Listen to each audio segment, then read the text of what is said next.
Baik, kita akan masuk teman-teman lebih dalam tentang amalan-amalan apa yang dikerjakan pada saat Lailatul Qadar. Ini penting sekali, ya. Yang paling ditekankan sekali adalah Anda sholat malam. Apakah itu tarawih atau Anda kerjakan tahajudnya. Apa bedanya Ustaz tarawih sama tahajud? Beda. Dari sisi istilah dan juga waktunya.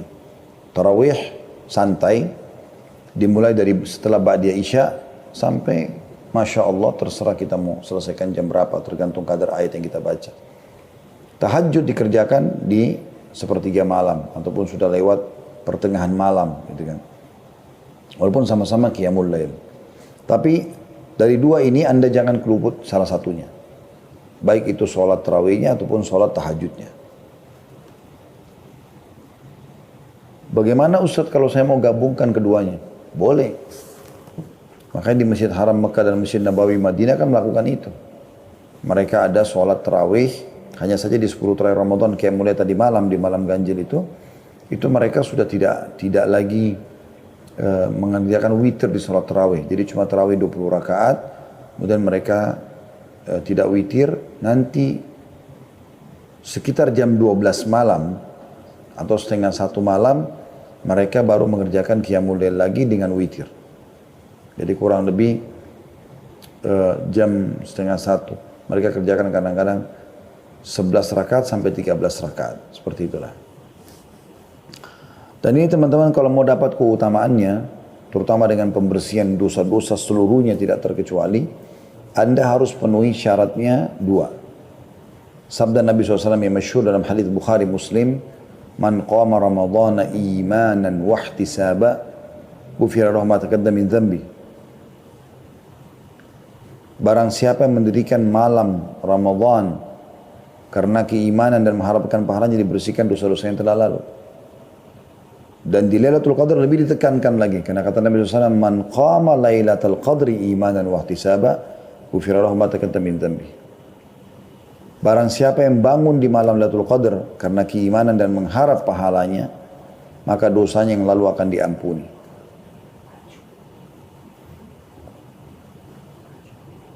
Sebagian ulama menghubungkan antara seseorang mendapatkan Lailatul Qadar dengan niat ikhlasnya.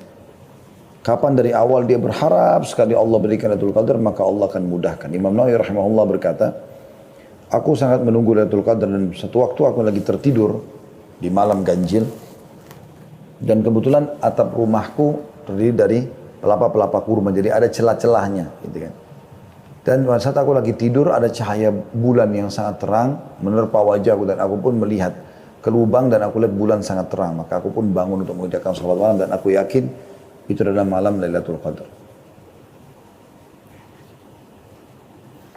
Rasulullah SAW senantiasa mencari malam Lailatul Qadar dan memerintahkan sahabat untuk mencarinya. Beliau membangunkan keluarganya pada malam 10 terakhir dengan harapan mendapat malam Lailatul Qadar. Dalam Musnad Imam Ahmad dari Ubadah radhiyallahu anhu, bahwasanya Rasulullah SAW bersabda, Man qama ibtigha'aha thumma waqa'at lahu ghufira lahu ma taqaddama min dhanbihi wa ma ta'akhkhar. Ini hadis mulia sekali. Sayangnya jarang disampaikan, gitu ya. Kebanyakan hadis tadi yang sudah kita baca awal. Hadis ini bunyinya, barang siapa yang bangun sebagai usaha untuk mendapatkan malam Lailatul Qadar, lalu ia benar-benar mendapatkannya, niscaya akan diampuni dosa-dosanya yang lalu dan yang akan datang. Ini luar biasa. Satu malam ini mulia benar. Jadi dosa-dosa belum kita kerjakan sudah dimaafkan oleh Allah SWT. Imam An-Nasai meriwayatkan seperti itu. Al-Hafidh Ibn Hajar berkata, sanadnya sesuai dengan syarat sahih. Ya.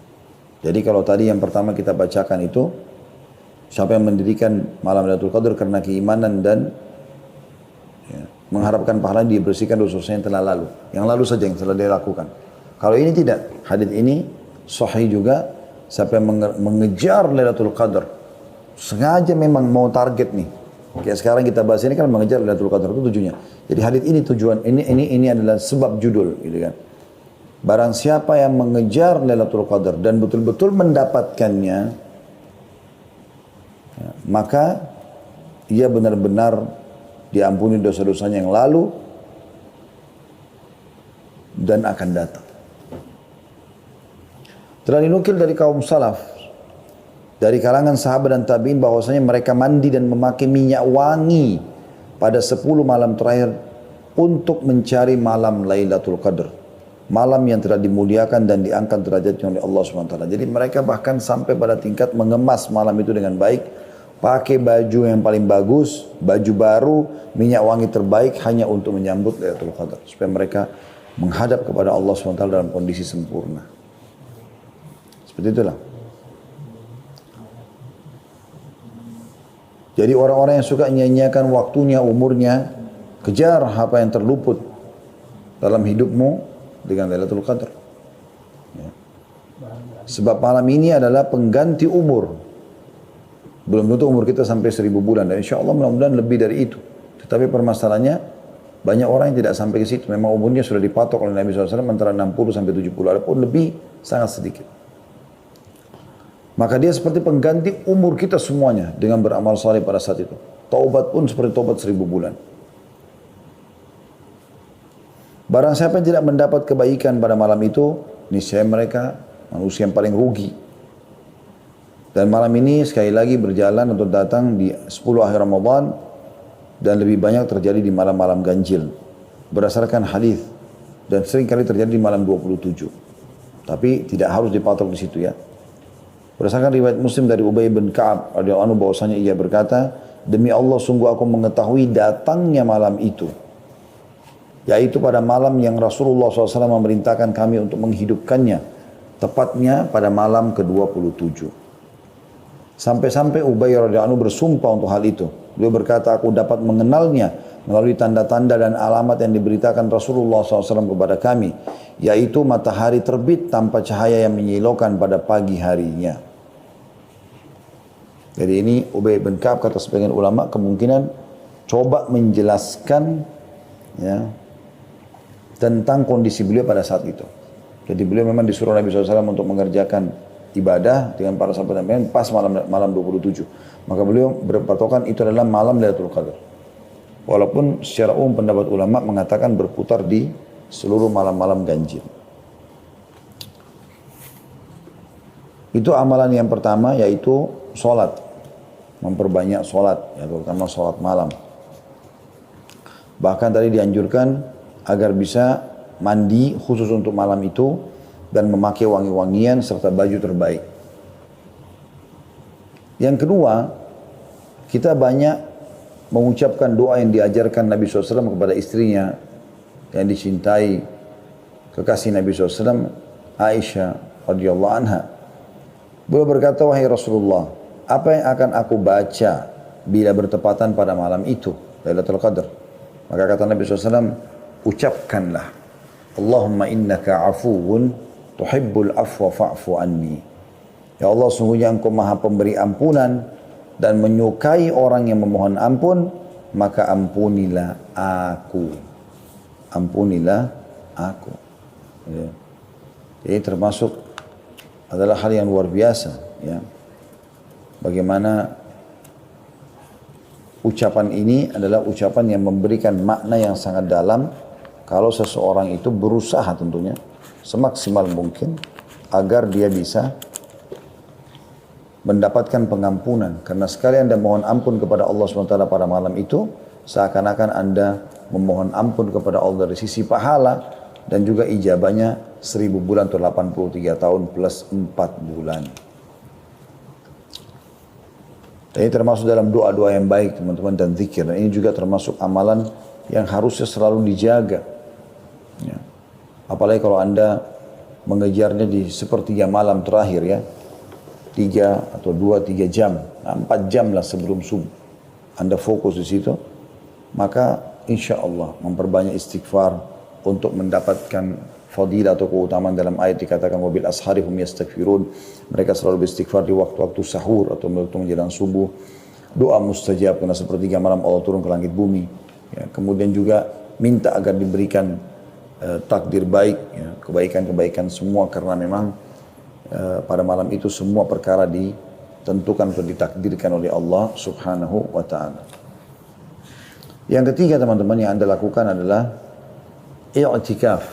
Ya, i'tikaf. Mungkin Anda mengatakan, Ustaz, untuk apa bahas i'tikaf? Karena kita sekarang pandemi nggak bisa ke masjid. Ya kan hukum ini berlaku sampai hari kiamat. Pandemi akan berlalu insya Allah. Tetapi permasalahannya adalah sekarang ada hukum syar'i yang harus kita tahu. Untuk mengejar Lailatul Qadar, maka Nabi SAW melakukan perbuatan ini, yaitu beriktikaf. Dan dikatakan dalam sebuah riwayat Bukhari, Rasulullah SAW biasa beriktikaf selama 10 hari setiap bulan Ramadan. Pada tahun beliau wafat, beliau beriktikaf selama 20 hari.